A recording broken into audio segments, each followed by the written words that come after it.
The WNBA just wrapped up its 12th season, and many observers say this year's championship series was the most competitive in league history as the Phoenix Mercury won in a dramatic Game 5. But the league has shown some financial vulnerability, headlined by the shuttering of the Houston Comets, a team that won the first 4 WNBA championships. And now the league is losing its biggest star, the first woman to dunk in a WNBA game, 3-time WNBA MVP and 4-time Olympic gold medal, Lisa Leslie. Lisa is our guest this afternoon. It is great to have you. Thank you, Lori. I'm happy to be here. So also we were at USC together, same time. I'm very, very personally excited to talk to you. So tell me, how is retirement? Retirement's been great. You know, it's definitely different. I call it really transitioning because now I have to get a real job. I've been playing, you know, for the last 25 years, a sport that I love. But, you know, I'm looking forward to going into the future, broadcasting, public speaking, and also talking about things that I'm passionate about, which, as you know, is helping other people. You were one of the preeminent players of the WNBA. Still, did you plan financially for retirement? You say you have some other plans, some other interests that you're going to follow up with, but knowing that a professional athlete's career could be short, yours wasn't, but still, I mean, how do you set up for retirement? Well, for me, it's always been about having more than one plan. Obviously, playing basketball is what I've done, but I've also gone back to school and got my master's in business so that I can prepare to go on into the world. My undergrad is in communications, so I wanted to do broadcasting. And then I've always done things that I've been passionate about. For example, I don't know if you know, but I lost my stepfather in 2001 to liver cancer, and so I've teamed up with Covidien to help spread a very positive word about liver cancer. And you can go to mylivercanceroptions.com, which will be coming soon, to find out more information. Healthcare certainly in the news a lot lately, so we'll certainly do that. In the meantime, I'd like to ask you about the WNBA. In our introduction, we mentioned that the Houston Comets franchise was shut down. What went wrong? Well, you know what? I think it comes down to financial backing and actual owners' interest in having a women's team.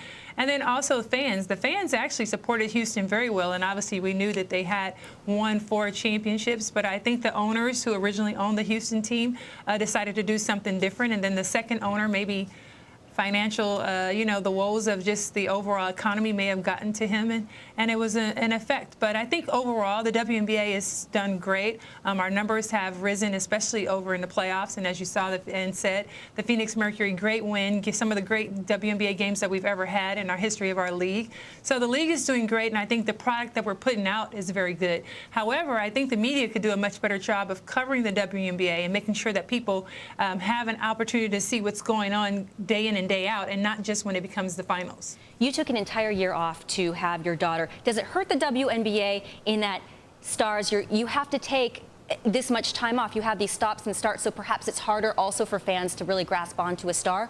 Do you think that's a factor?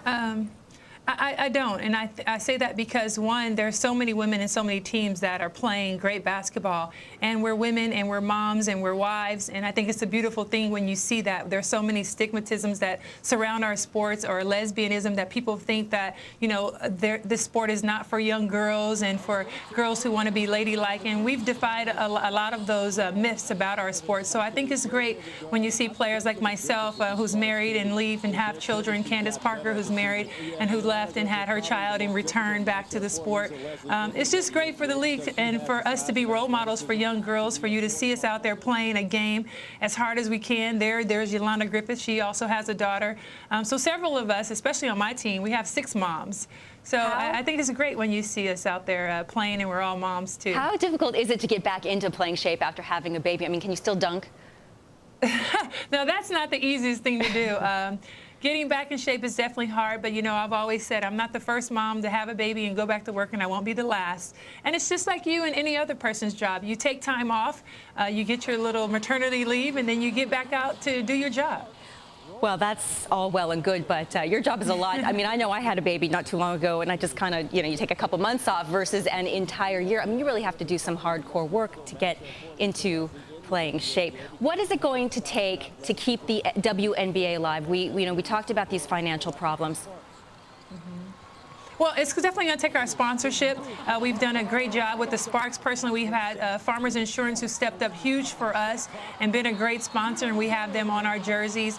You'll see LifeLock on Phoenix team, and they've done a great job of stepping up, helping to support not just our league, but also our fans. And the WNBA fans do a really great job of supporting the different corporations that support us. Right. And then secondly, just our product continuing to get better out there. The game is definitely improving. Okay. And lastly, the fans. Got to leave it there for time. Lisa Leslie, Okay. the WNBA, just retired. Many thanks for your time today.